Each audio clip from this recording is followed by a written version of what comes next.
सिमली लोचन दीर्घकाल तपमा खोलेर वासन्तिका नाच्ती सुन्दर तालले पवनमा देखी फुलेकी लता बिर्से झैं भनको तिमी यति भनी गौरी रुलाइकन मुस्काएर फुल्या उनी शिवदी उन कल्याणको चुम्बन। नमस्कार तपाईं सम्पूर्ण मेरा दर्शक महानुभावहरुमा कार्यक्रम प्रमेय संवादमा छौं।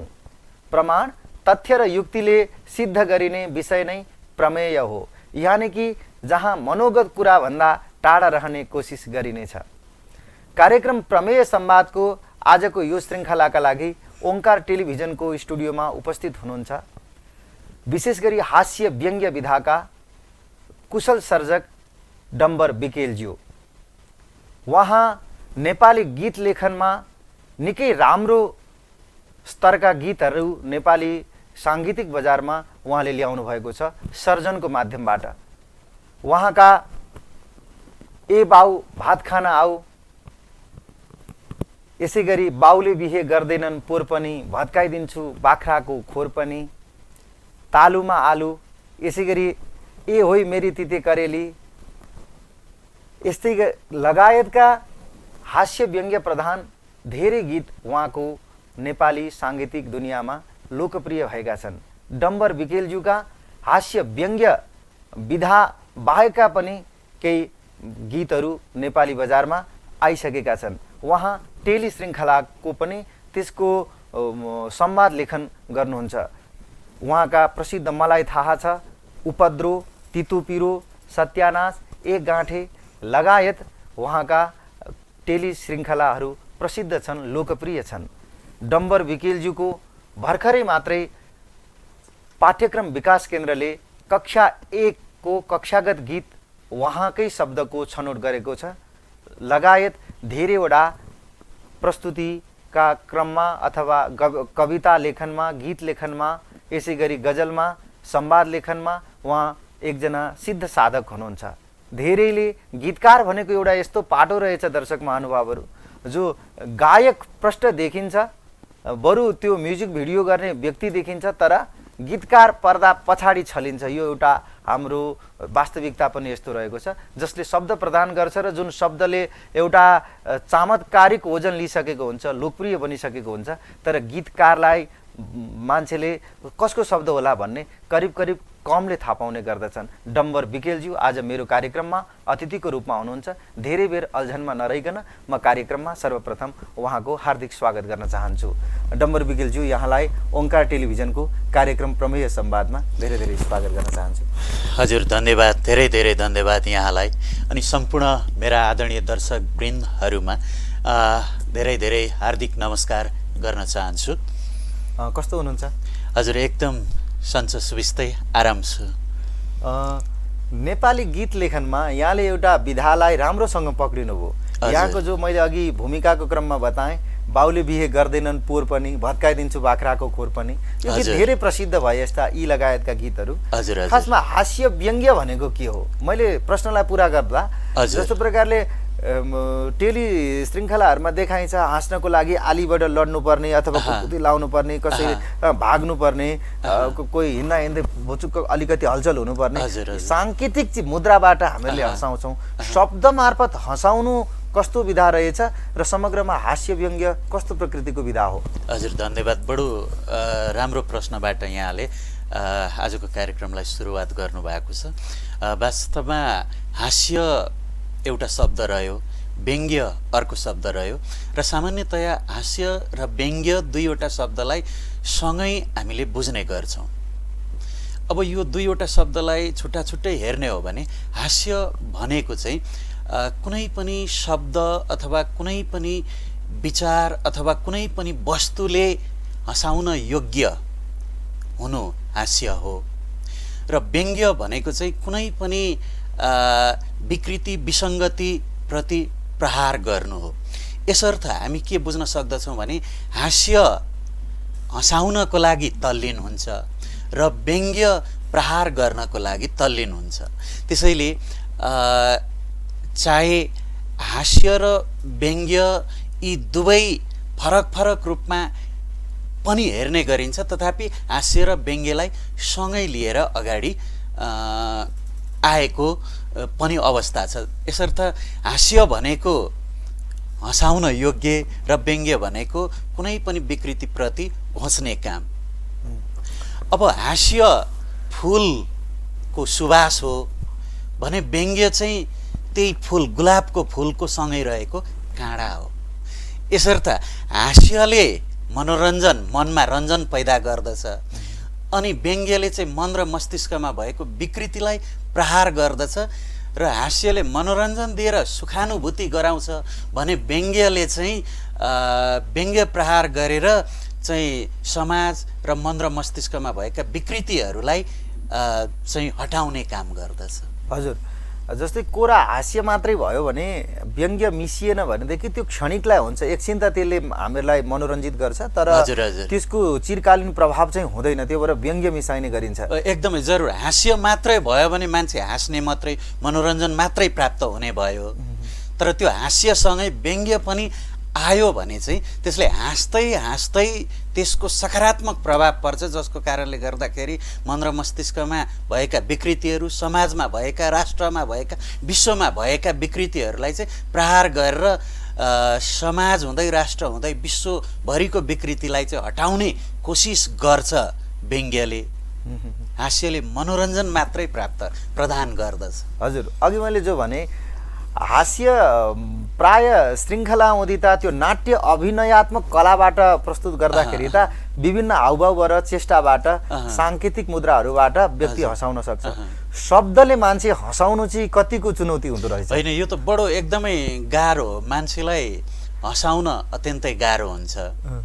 अब सिरियलहरूमा हामी देख्ने गर्दछौँ, अब लडेर चिप्लिएर मुख कच्याकुचुक पारेर होइन यसरी पनि हँसाइन्छ। यो पनि एउटा हँसाउने तरिका हो। अब कवितामा विशेष गरी गीतमा शब्दमा त्यो हास्य रस र शब्दमा त्यो पावर, त्यो शक्ति हुनुपर्दछ, जसले गर्दाखेरि चाहिँ सुन्ने बित्तिकै हाँसो पैदा गर्दछ। जस्तो हामी भन्न सक्दछौँ कसैलाई चाहिँ सामान्य रूपले भन्दा पनि अलिकति घुमाएर भन्यो भने अथवा त्यस्तै खालको शब्द प्रयोग गर्यो भने त्यसबाट चाहिँ हाँसो प्रदान हुन्छ, हाँसो उत्पादन हुन्छ। आदरणीय दर्शक महानुभावहरू, आज हामीहरू प्रसिद्ध हास्य व्यङ्ग्य विधाका एकजना गीतकार, सर्जक, कवि डम्बर विकेलसँग प्रमेय संवादमा उहाँको विधासँग जोडेर र हास्य व्यङ्ग्यात्मक शब्द लेखनको मर्म र यावत पक्षहरूसँग जोडिएर संवाद गर्दैछौँ। यहाँले जुन प्रकारले अहिले हास्य र व्यङ्ग्यकोलाई परिभाषित गर्नुभयो, नेपाली मनोविज्ञान जस्तो प्रकारले भनौँ न, शाब्दिक चमत्कार भनेको एउटा भाषिकाको प्रभावले गर्दाखेरि पूर्वको मान्छे एक ढङ्गले केही शब्दले हाँस्न सक्ला, पश्चिमको मान्छेलाई अर्कोले प्रभाव पर्न सक्ला, तर यहाँका गीतहरू एउटा यस्तो बुलन्दी बनेका छन्, त्यो सबैतिर फैलिएको छ, सबैले रुचाएका छन्। त्यो सर्वभाषिक चिजलाई समेट्न के गर्नुपर्छ होला? हजुर, धन्यवाद। एकदम बडो राम्रो प्रश्न छ, पुनः धन्यवाद भन्न चाहन्छु। विशेष गरी मेरा गीतहरू चाहिँ बालबच्चादेखि लिएर युवा अनि वृद्धसम्मको चाहिँ मन मस्तिष्कमा बन्न सफल भएका छन्। अब किन भएका छन् भन्ने सन्दर्भमा अब नेपाली भाषामा लेखिएका गीतहरू चाहिँ विशेष गरी अब पूर्वेली भन्नुभन्दा पनि हाम्रो नेपाली भाषाको मानक शब्दहरूको प्रयोग गरिएको छ। त्यसमा पनि ठेट झर्रा नेपाली शब्दहरूको विशेष गरी प्रयोग भएको कारणले गर्दाखेरि सर्वसाधारण निरक्षरदेखि लिएर साक्षर शिक्षित सबै मानिसहरूले सजिलैसँग बुझ्न सक्ने शब्दहरूको प्रयोग, जुन पूर्व मेचीदेखि पश्चिम महाकाली, उत्तर हिमालदेखि दक्षिण तराईसम्मका सम्पूर्ण चाहिँ मानिसहरूले बुझ्न सक्ने त्यस्ता शब्दहरू भएको कारणले गर्दाखेरि पनि सबैले बुझ्दै र त्यसबाट एक किसिमको मनोरञ्जन लिँदै त्यसबाट चाहिँ खुसी बनाएको अवस्था हो। विशेष गरी भनेको अब नेपाली भाषामा पनि विभिन्न भाषिकाहरू छन्, हामीलाई थाहा छ, तर अब ती भाषिकाहरू मध्ये पनि नेपाली भाषाको मानक भाषा कई शब्दहरू प्रयोग भएको कारणले गर्दाखेरि सम्पूर्ण नेपालीहरूले रुचाउनु भएको मलाई लाग्छ यसो।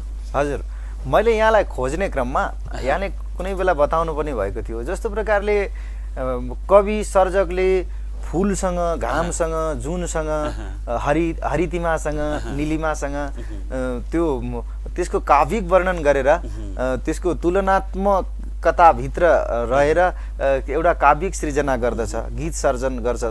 तर यहाँले चाहिँ हाम्रो दैनन्दिन जीवनमा आवश्यक हुने चियालाई, करेलालाई, काँक्रालाई लगायतका चिजहरूलाई जोडेर गीत प्रस्तुत गर्नुहुन्छ। त्यो उत्प्रेरणा अथवा त्यस प्रकृतिको प्रयोग धर्मिता यहाँले कसरी सोच्नुभयो? हजुर, यो यसमा चाहिँ अब लामो समयदेखि हाम्रा अग्रजहरूले, स्रष्टाहरूले चाहिँ गीत कवितादेखि लिएर अन्य साहित्यका विधाहरूमा कलम चलाइरहनु भएको थियो र ती गीत कविताहरू विशेष गरी मैले अध्ययन गर्ने क्रममा उहाँहरूले चाहिँ बिम्बको रूपमा, प्रतीकको रूपमा हैन चाहिँ फुल, चन्द्रमा अथवा सुन, हिरा, मोती जुन यी कुराहरूसँग दाँजेर चाहिँ आफ्नी प्रेमिकालाई वर्णन गरेको पाइरहेको अवस्था थियो र मेरो मन र मस्तिष्कमा कुनै एउटा योभन्दा पृथक किसिमले, योभन्दा फरक किसिमले केही चाहिँ ल्याउन पाए हुन्थ्यो भन्ने कुरा मेरो दिमागमा चलिरहेको अवस्था थियो। त्यो समयमा एक समय यो 2058 हुनुपर्छ, मेरो दिमागमा एउटा बत्ती झिल्का बल्यो। त्यो झिल्काले काम गर्यो र मैले आफ्नै प्रेमिकालाई चाहिँ आफ्नै जस्तो किचनमा हुने, बारीतिर फल्ने काँक्रा हैन, तिते करेला, फर्सीको मुन्टा हैन, सोल्लर हैन, यी आदि कुराहरूसँग मैले दाँजेर गीत बनाएँ र यो प्रयोगवादी गीत थियो। गीत लेखनको क्षेत्रमा प्रयोगवादी गीत थियो। ए होय मेरी तिते करेली, ए मेरी फर्सीको मुन्टा, तिमी यो किसिमको गीत थियो, जुन गीत 2059 सालमा रेकर्ड भयो। अत्यन्तै मन पराइदिनु भयो दर्शक श्रोताहरूले र यो गीत मेरो पहिलो रेकर्डेड गीत पनि हो।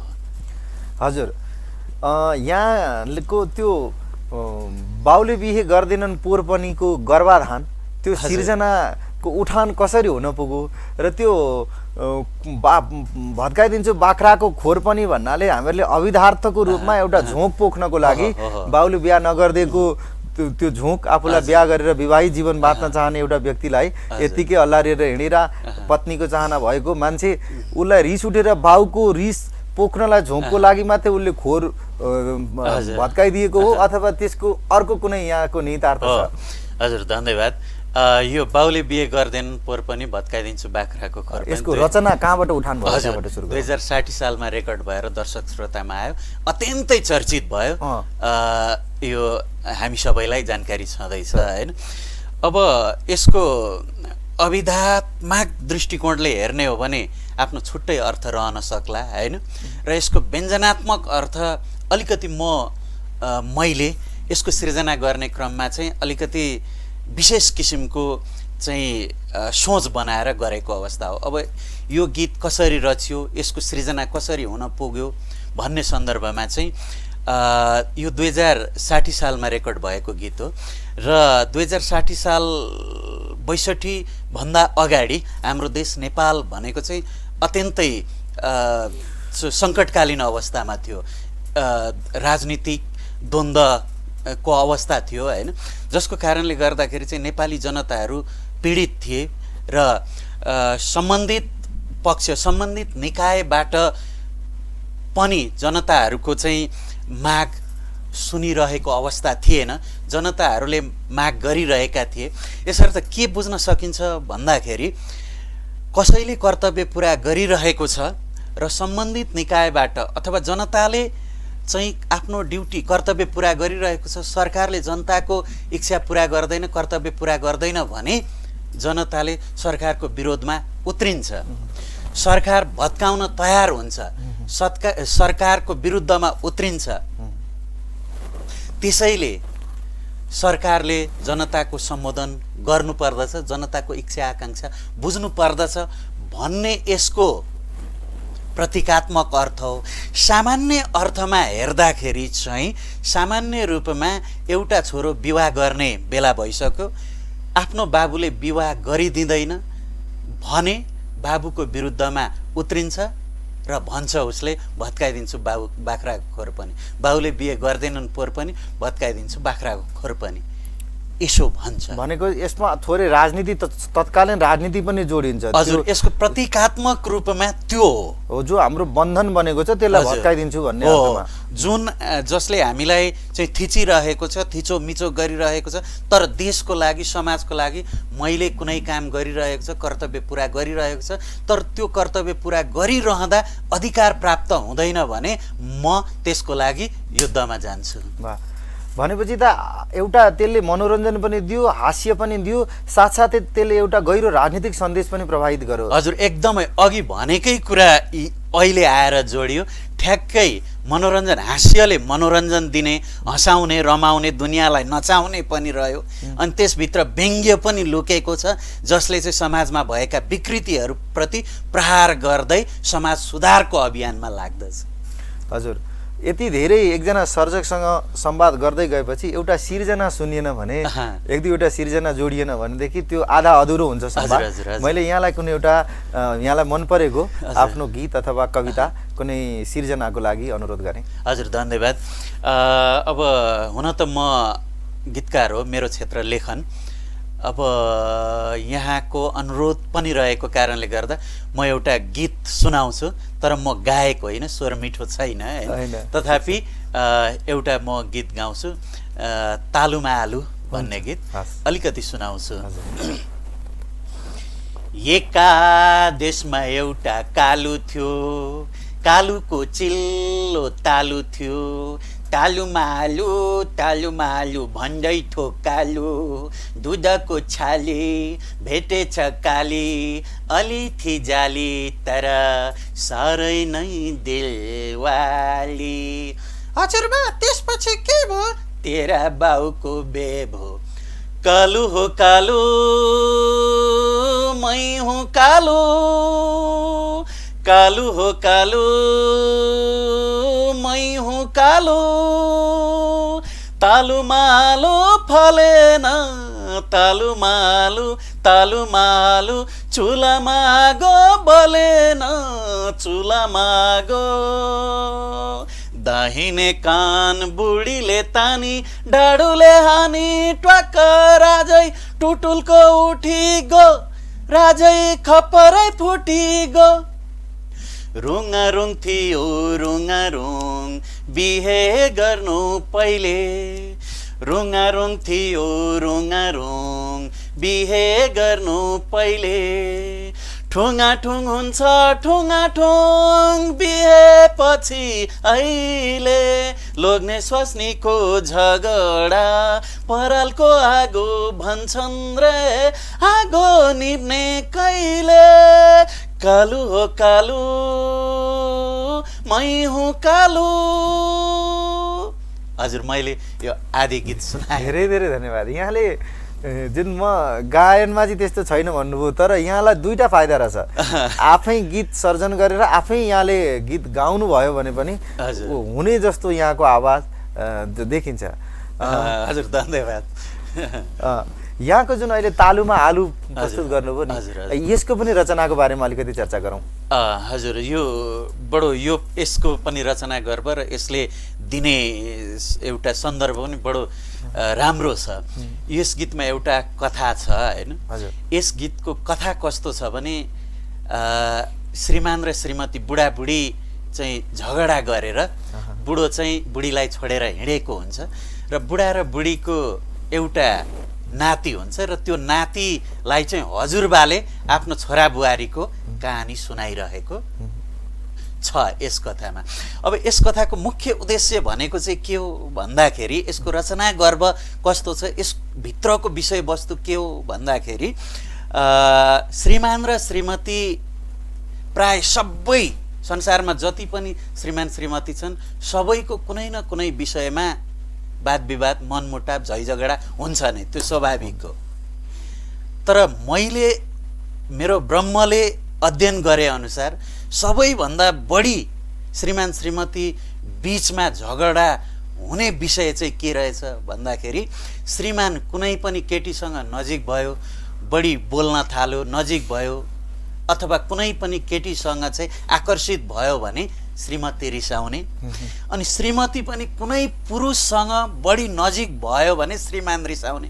मुख्य विषय झगडाको चाहिँ यो रहेछ। अरू विषयहरू चाहिँ सामान्य हुँदा रहेछ, मिल्छन्, मिलिहाल्छ हैन। तर यो विषय भनेको चाहिँ यस्तो रहेछ कि यो विषय झगडा बन्दै बन्दै गएर भोलि डिभोर्सको अवस्थासम्म पुग्ने अवस्था रहेछ। यसर्थ यस गीतले दिने, यस गीतको भित्रको कुरा भनेको चाहिँ लोग्ने स्वास्नीको झगडा परालको आगो नै हुनुपर्छ, एकछिन बलेपछि निभ्नुपर्छ।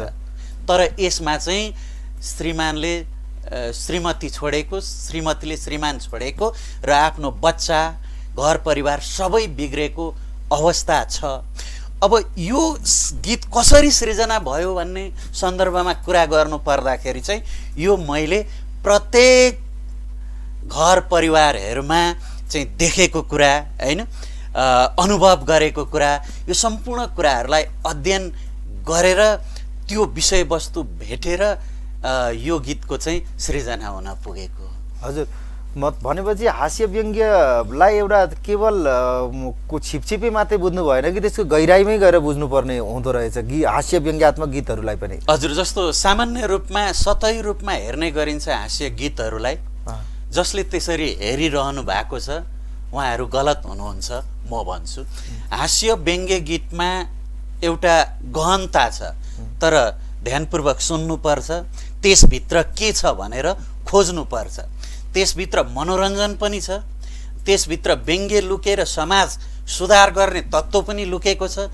यसको साथसाथै त्यसभित्र एउटा गहन विचार र गहन सन्देश पनि लुकेको छ, जुन मेरा गीतहरूमा मैले त्यो सबै कुरालाई समावेश गर्ने कोसिस गरेको छु। हजुर, डम्बर विकेलजी, यहाँलाई एउटा प्रश्न मैले बिचमा गरेँ, जस्तो कि आज एकजना सर्जक सृजनाको भरमा, आफ्नो शाब्दिक खुबीको भरमा शब्द लेखेर त्यो शब्द टेली श्रृङ्खला मार्फत प्रकट गरेर होस् अथवा गीत मार्फत, काव्यात्मक चिन्तन मार्फत होस्, त्यो लेखन विधाबाट मात्रै बाँच्न, आफ्नो जीविका चलाउन, घर परिवारसँग जति न्यूनतम आधारभूत आवश्यकता हो त्यो पूरा गर्न आज नेपालमा सम्भव छ छैन? यहाँले कस्तो कुरा बताउनुहुन्छ? हजुर, बडो राम्रो प्रश्न जिज्ञासा यहाँलाई पुनः धन्यवाद भन्न चाहन्छु।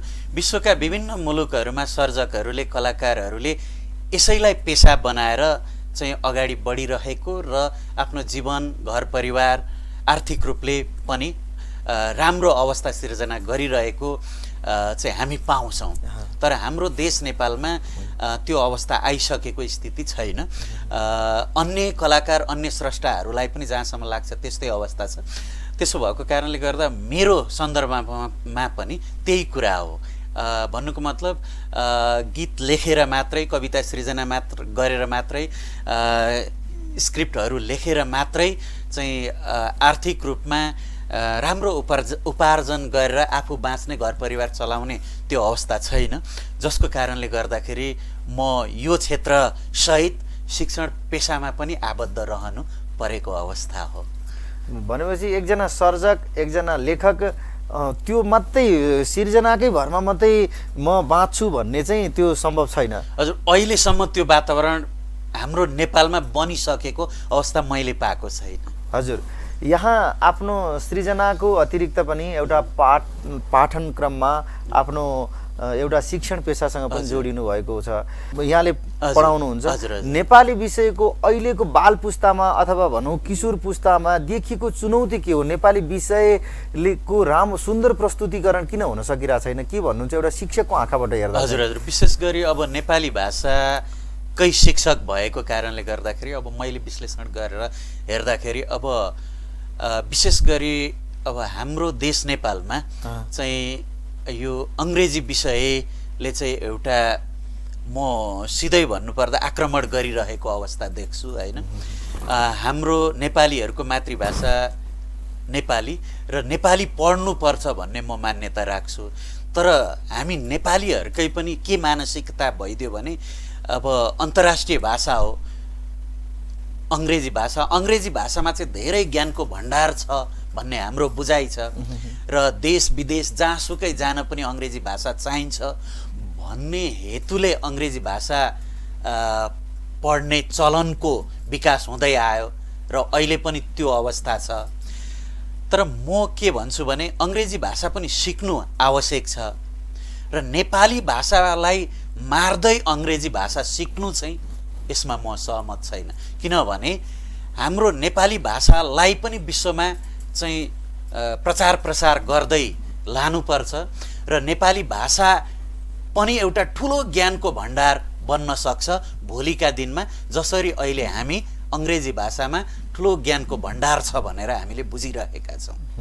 नेपाली भाषालाई पनि विश्वमा प्रसिद्ध बनाउँदै लगेर विश्वभरि यसलाई चाहिँ प्रचार प्रसार गर्दै लान सकेको खण्डमा चाहिँ नेपाली भाषालाई पनि ज्ञानको ठुलो भण्डार बनाउन सकिन्छ।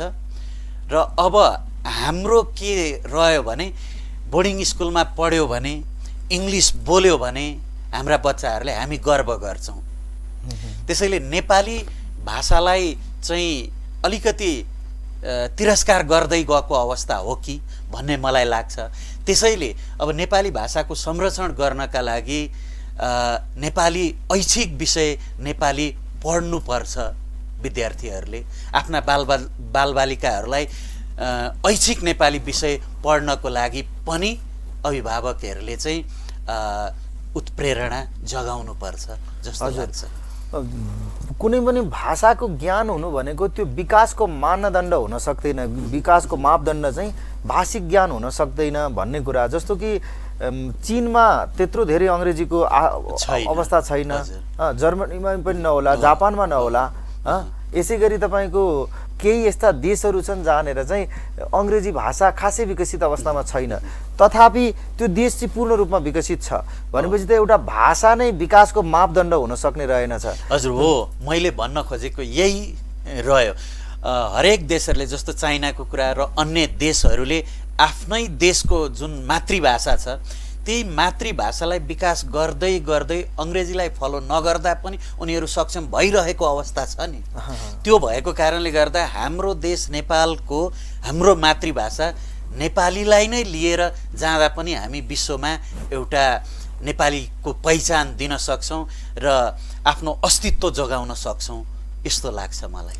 हजुर, एकजना सर्जकसँग म एउटा शिक्षकको धर्मसँग जोडेर यो मैले हामीले सानो चर्चा गऱ्यौँ। फेरि एउटा सिर्जनाको लागि मैले यहाँलाई कुनै कविता अथवा यहाँ जो चाहनुहुन्छ। हुन्छ, धन्यवाद।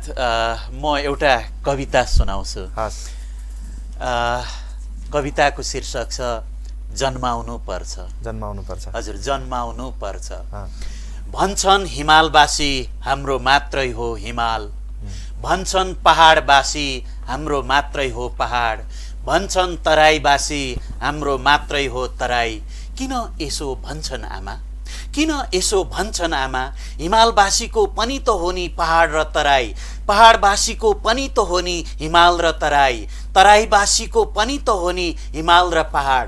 होइन र आमा, तिमी नै भन त, भन न आमा, खोइ राष्ट्रिय एकता। भन्छन् ब्राह्मणहरू मै ठुलो मै ज्ञानी, भन्छन् क्षेत्रीहरू मै ठुलो मै शक्तिशाली, भन्छन् वैश्यहरू मै राम्रो मै बाठो, भन्छन् शूद्रहरू म असल म झन् के कम।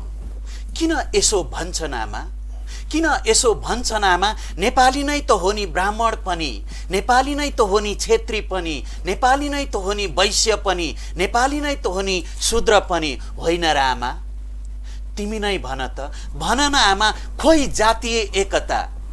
भन्छन् हिन्दू धर्मीहरू ठुलो धर्म हाम्रो, भन्छन् बुद्ध धर्मीहरू राम्रो धर्म हाम्रो, भन्छन् इसाई धर्मीहरू उत्तम धर्म हाम्रो, भन्छन् इस्लाम धर्मीहरू असल धर्म हाम्रो।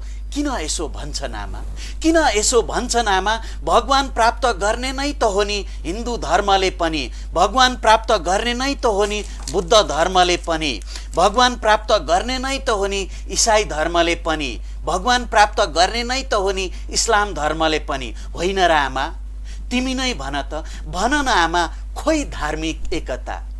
भन्छन् आर्यनहरू उत्तम संस्कृति हाम्रो, भन्छन् मङ्गोलहरू राम्रो संस्कृति हाम्रो, भन्छन् मेचीतिरका असल संस्कृति हाम्रो, भन्छन् कालीतिरका उत्कृष्ट संस्कृति हाम्रो। किन यसो भन्छन् आमा, किन यसो भन्छन् आमा? नेपाली संस्कृति नै त हो नि आर्यनहरूको पनि, नेपाली संस्कृति नै त हो नि मङ्गोलहरूको पनि, नेपाली संस्कृति नै त हो नि मेचीतिरकाको पनि, नेपाली संस्कृति नै त हो नि कालीतिरकाको पनि। होइन र आमा, तिमी नै भन त, भन न आमा, तिमी नै भन त, खोइ सांस्कृतिक एकता। आमा, आमा चाहिएको छ राष्ट्रिय एकता, चाहिएको छ जातीय एकता, चाहिएको छ धार्मिक एकता, चाहिएको छ सांस्कृतिक एकता, चाहिएको छ आमा, चाहिएको छ राष्ट्रिय अखण्डता। त्यसैले आमा जन्माउनु पर्छ, जन्माउनु पर्छ। अब तिमीले एक सपुत, टुक्रिएका राज्यहरू एक बनाई सिङ्गो नेपाल निर्माण गर्ने पनि त तिम्रै सन्तान थियो। सिङ्गो नेपालभित्र राष्ट्रिय एकता, जातीय एकता, धार्मिक एकता, सांस्कृतिक एकता अनि राष्ट्रिय अखण्डता स्थापित गर्ने छोरो जन्माउनु पर्छ।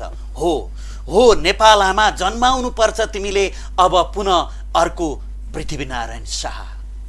हजुर, धन्यवाद। कुन यहाँले त्यो बडो रोचक कविता हामीलाई सुनाउनु भयो, जस्तो कि यो भौगोलिक सीमाले अथवा सांप्रदायिक सीमाले अथवा भाषाको सीमाले हाम छेक्दैन। एउटा पृथ्वीनारायण शाहको जो यहाँले एउटा उदाहरण दिनुभयो, पृथ्वीनारायण शाहलाई आदर्श पात्रको रूपमा कसरी यसको सृजना कसरी भयो, अलिकति कुरा गरौँ। हजुर, यो कविता हाम्रो देश नेपालको चाहिँ वर्तमान वस्तुस्थितिलाई नै हेरेर सृजना गरिएको। नेपालमा विभिन्न राज्यहरूमा टुक्रिएको थियो हाम्रो देश नेपाल।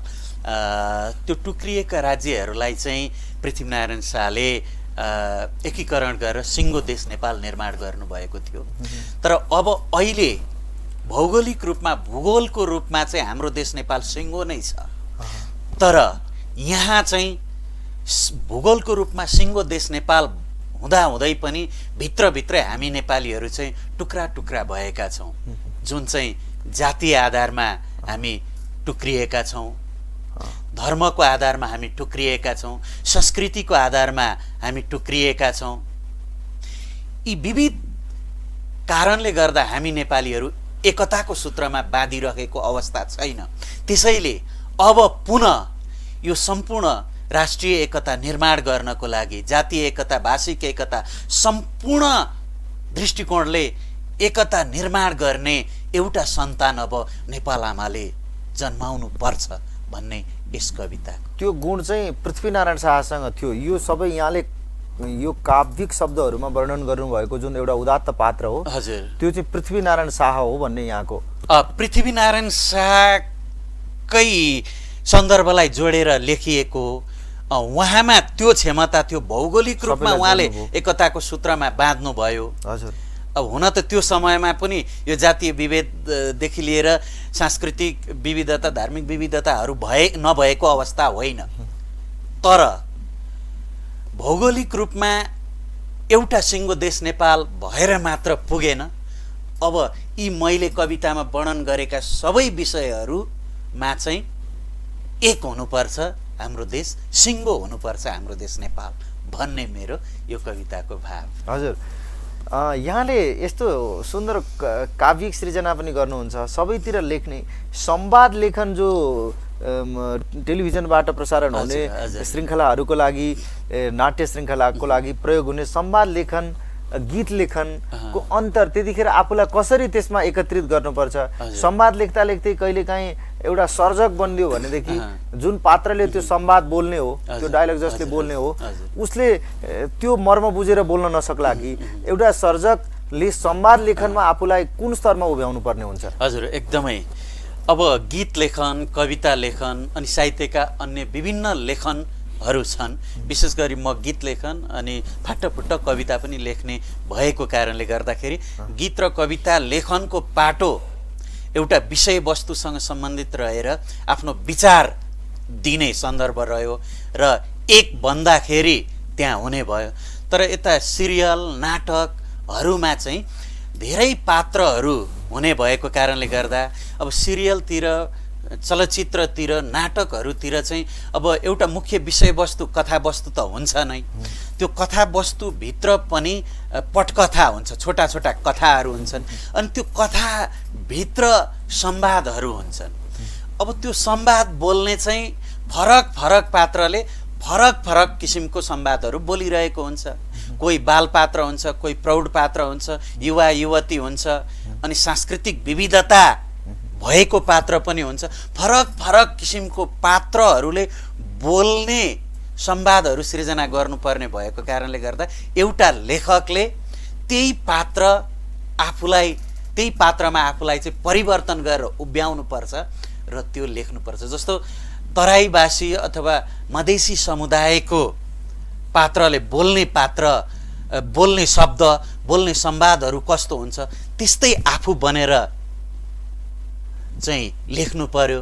अब नेवार समुदायको पात्रले बोल्ने कस्ता खालका शब्दहरू हुन्छन्, कस्तो खालको उसको बोली हुन्छ, नेवार जस्तै बनेर आफूलाई उभ्याएर लेख्नु पर्यो।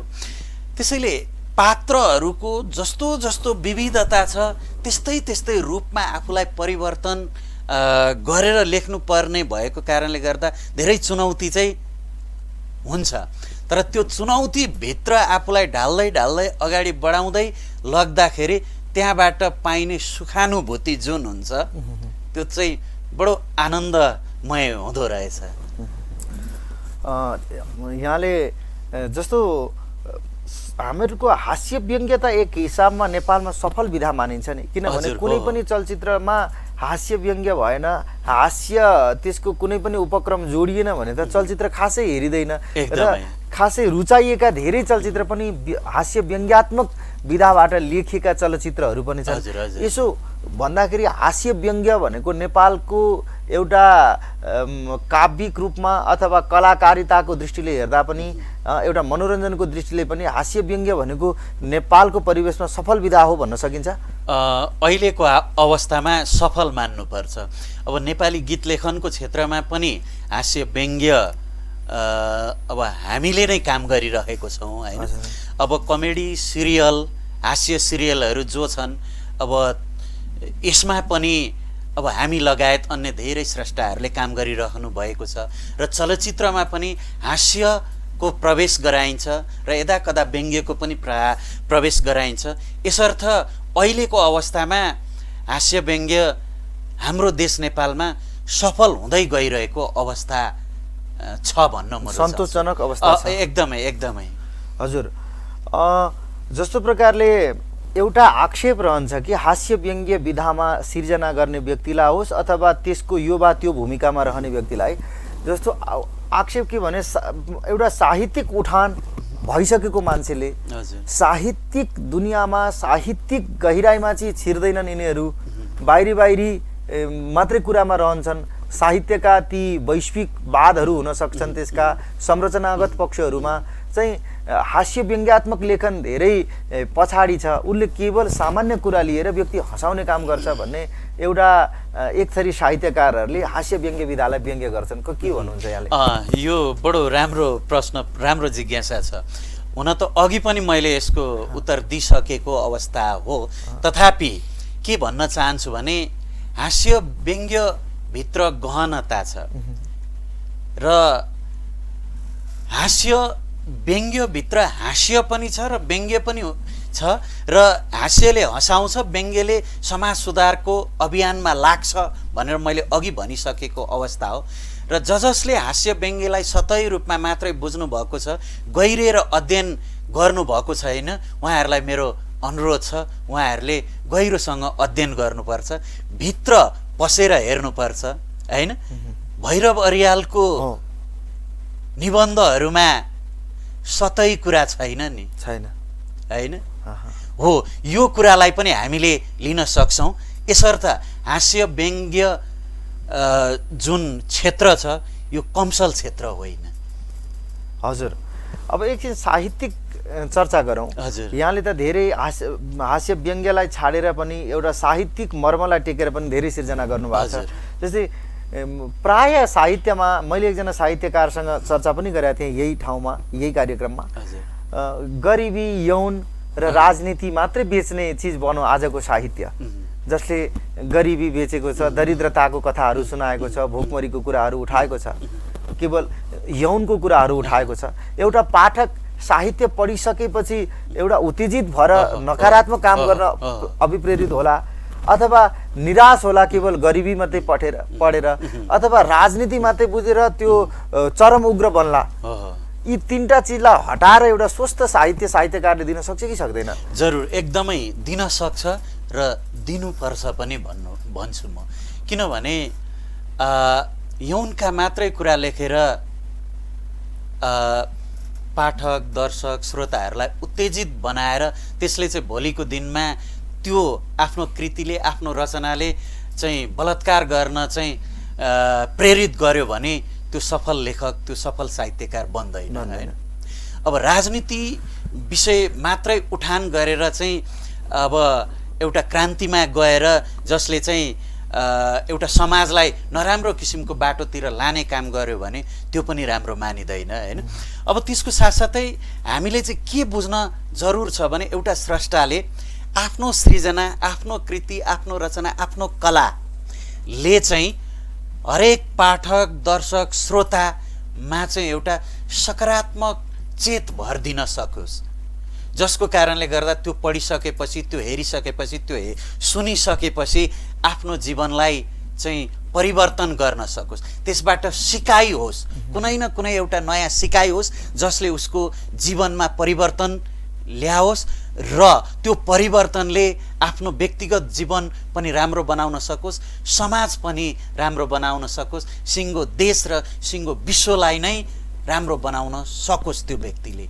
त्यो किसिमको सृजना एउटा स्रष्टाबाट आउनुपर्छ भन्ने मान्यता म राख्छु। हजुर, एउटा कुरा मैले यहाँ जोड्न चाहेँ, जस्तो कि हाम्रो अहिले हुर्किँदै गरेको एउटा बाल पुस्ता छ, किशोर पुस्ता छ, युवा पुस्ता छ, ऊ हाम्रो साहित्यसँग, हाम्रो गीतसँग, हाम्रो धुनसँग रमण गर्दैन, खास रमाउँदैन, केवल अरूको गीत सुन्छ, अर्को भाषा सुन्छ, बरु हिन्दीमा बढी सुन्ने प्रचलन रहन्छ, अङ्ग्रेजी भाषामा नसुनुन् भन्ने होइन, तिरस्कार अथवा कसैको पनि कुनै पनि चिज वर्जित गर्ने त होइन, तर आफूतिरको लोकप्रियता बढाउन हामीहरूले नसकेको हौँ कि, किनभने हामीहरूले टेलिभिजन हेर्दै पनि व्यक्तिले नेपाली च्यानल कम रोज्छ यो प्रकृतिको हेर्नको लागि, अथवा अरू कुनै चलचित्रै रोज्नु पर्यो भने अर्को भाषाको रोज्न खोज्छ। त्यसमा चाहिँ यहाँको अनुभव र बुझाइ कस्तो रहेको छ? हजुर, जस्तो अब अहिले यो इन्टरनेट हैन, यो प्रविधिको दुनियाँले चाहिँ के बनाइदिएको छ भने संसारलाई नै एउटा सिङ्गो गाउँ जस्तो बनाइदिएको छ। अमेरिकामा भइरहेको कुरा अहिले हामी यहाँ थाहा पाउँछौँ हैन, बेलायतमा भएको कुरा अहिले हामी यहाँ थाहा पाउँछौँ। यसर्थ संसारमा भएका सबै कला, साहित्य, संस्कृति हाम्रा बालबालिकाहरूमा स्वाभाविक रूपमा त्यो आइरहेको छ र उनीहरूले नेपाली गीत भन्दा हिन्दी गीत, अङ्ग्रेजी गीत, अन्य गीत अनि अङ्ग्रेजी साहित्य हैन, अङ्ग्रेजी कला संस्कृतिहरू मन पराइरहेको अवस्था हो। एक किसिमले अब सबै देशका कला संस्कृति बुझ्नु, त्यहाँको गीत मन पराउनु पर्छ, स्वाभाविक हो। तर यसको अर्थ यो हो कि बाह्य कला संस्कृति मन पराएर आफ्नो कला संस्कृति, नेपाली संस्कृति, हाम्रो पहिचानलाई बिर्सिएर चटक्कै माया मारेर त्यता लाग्नु चाहिँ सही होइन। त्यसैले हाम्रो कला संस्कृति, हाम्रो नेपाली साहित्य अनि नेपाली संस्कृतिको चाहिँ जगेर्ना गर्ने किसिमको वातावरण सिर्जना गर्नुपर्छ। अब त्यसको लागि सकिन्छ भने सामान्य रूपमा अभिभावकले पनि आफ्नो नेपाली कला संस्कृति, नेपाली कलाको विकासको लागि चाहिँ एउटा बालबच्चाहरूलाई चेतना दिनुपर्छ जस्तो लाग्छ। हजुर, अन्त्यमा छौँ हामी कार्यक्रममा। हाम्रो दर्शक महानुभावहरूलाई अन्तिममा यहाँ के भन्न चाहनुहुन्छ? आजका हाम्रा विषयहरूसँग जो अघि संवादका क्रममा उठ्न सकेनन्, यहाँले दर्शकहरूलाई केही बताउन चाहनुहुन्छ भने?